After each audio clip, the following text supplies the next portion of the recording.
যুক্তরাজ্যের সাধারণ নির্বাচনে নিরঙ্কুশ জয় পেয়েছেন স্যার কিয়ের স্টারমারের নেতৃত্বাধীন লেবার পার্টি। এই বিশাল জয়ের মধ্য দিয়ে 14 বছর পর লেবার পার্টি আবারও ব্রিটেনের রাষ্ট্রক্ষমতায় ফিরে আসছে। নির্বাচনে জয়ের ফলে প্রধানমন্ত্রী হতে যাচ্ছেন স্যার কিয়ের স্টারমার। 4 বছর আগে কট্টর বামপন্থী রাজনীতিবিদ জেরেমি করবিনের জায়গায় লেবার পার্টির নেতৃত্বে আসেন স্যার কিয়ের স্টারমার। রাজনীতির ময়দানে একেবারে কেন্দ্রে তার দলকে ফিরিয়ে আনার লক্ষ্যে এবং ভোটে ভালো ফল করার জন্য কাজ করছেন তিনি। রাজনীতির আগের জীবন। আইনজীবী হিসাবে বর্ণাঢ্য কর্মজীবনের পর তিনি রাজনীতিতে প্রবেশ করেন। সংসদ সদস্য হন 50-এর কোটায় এসে। তবে রাজনীতি নিয়ে তার বরাবরই আগ্রহ ছিল। যুব অবস্থায় তিনি ছিলেন উগ্র বামপন্থী। 1962 সালে লন্ডনে জন্মগ্রহণ করেন তিনি। পরিবারের 4 সন্তানের মধ্যে একজন। কিয়ের স্টারমার বেড়ে ওঠেন দক্ষিণ পূর্ব ইংল্যান্ডের সারেতে। শ্রমজীবী শ্রেণীর সঙ্গে তার জীবনের যুগের কথা প্রায়শই বলতে শোনা যায়। স্যার কিয়েরকে তার বাবা একটা কারখানার সরঞ্জাম প্রস্তুতকারক হিসাবে কাজ করতেন এবং মা ছিলেন নার্স। তার পরিবারও কট্টর লেবার পার্টির সমর্থক ছিল, যার প্রতিফলন পাওয়া যায় তার নামে। 16 বছর বয়সে লেবার পার্টির স্থানীয় যুব শাখায় যোগ দেন কিয়ের স্টারমার। কিছু সময়ের জন্য উগ্র বামপন্থী একটি পত্রিকায় সম্পাদনাও করেছিলেন। স্যার কিয়ের তার পরিবারের প্রথম সদস্য, যিনি শিক্ষালাভ করতে বিশ্ববিদ্যালয়ে গিয়েছিলেন। লিডস এবং অক্সফোর্ডে আইন নিয়ে পড়াশোনা করেছেন তিনি।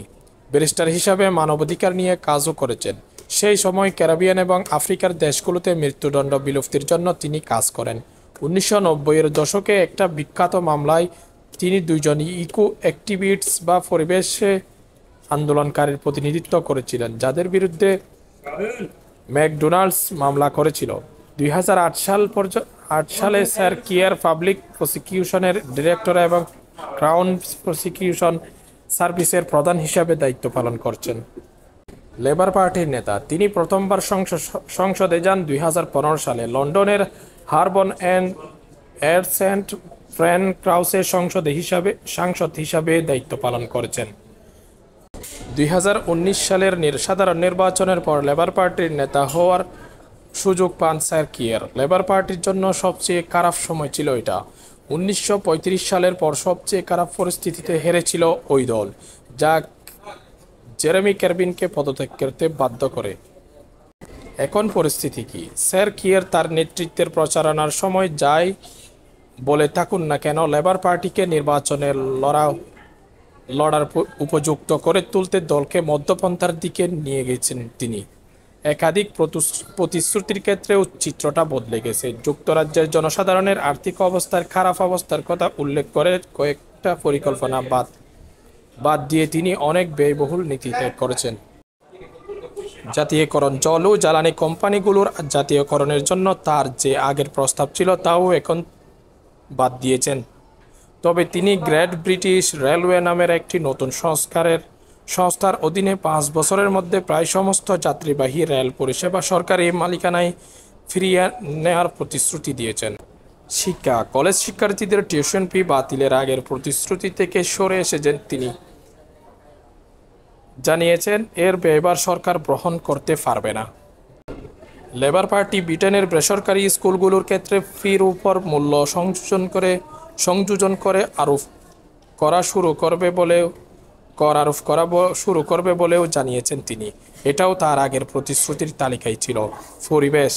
লেবার পার্টি 2021 সালে পরিবেশ বান্ধব জ্বালানি প্রকল্পে বছরে 2800 কোটি পাউন্ড ব্যয় করার যে প্রতিশ্রুতি দিয়েছিল তা এখন প্রত্যাখ্যান করেছে।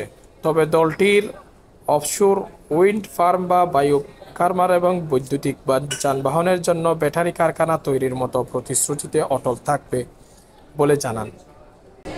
সম্প্রতি জিবি এনার্জি নামে নতুন সংস্থার মাধ্যমে নবায়নযোগ্য শক্তিতে $800 কোটি বিনিয়োগের প্রতিশ্রুতি দিয়েছেন তিনি। ইসরায়েল গাজা। 2023 সালের অক্টোবর মাসে ইসরায়েল হামাসের হামলার পর গাজায় ইসরায়েলি অভিযান এবং সে দেশের আত্মরক্ষার অধিকারকে সমর্থন করেন স্যার কিয়ের। তার সিদ্ধান্ত অনেক ফিলিস্তিনপন্থী ভোটারদের ক্ষুব্ধ করেছিল। লেবার পার্টির বহু সাংসদ যারা সেই মুহূর্তে যুদ্ধবিরতির আহ্বান জানিয়েছিলেন তাদের বিদ্রোহের সম্মুখীন হতে হয়েছিল তাকে।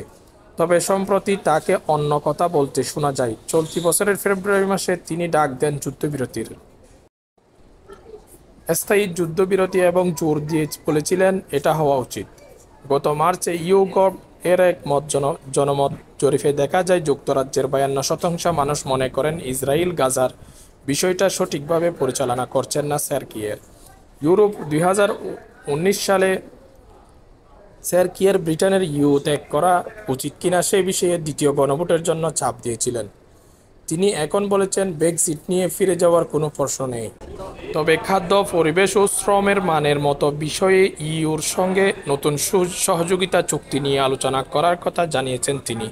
হারতে ঘৃণা করি আমি, প্রতিপক্ষদের উপহাসের নিশানায় প্রায়শ থাকেন তিনি। নিজেকে কঠোর নিয়মানুবর্তিতার মধ্যে থাকা এক মানুষ হিসাবে পরিচয় দিয়ে থাকেন স্যার কিয়ের। এক সহকর্মী তার নাম দিয়েছিলেন মিস্টার রোলস। একবারই আইনের ফাঁদে পড়েছিলেন। যুব বয়সে ট্রেডিং পারমিট ছাড়াই আইসক্রিম বিক্রি করতে গিয়ে পুলিশের হাতে ধরা পড়েছিলেন তিনি। আইসক্রিম বাজেয়াপ্ত করা হয়েছিল বটে, তবে তার বিরুদ্ধে আর কোনো পদক্ষেপ নেওয়া হয়নি।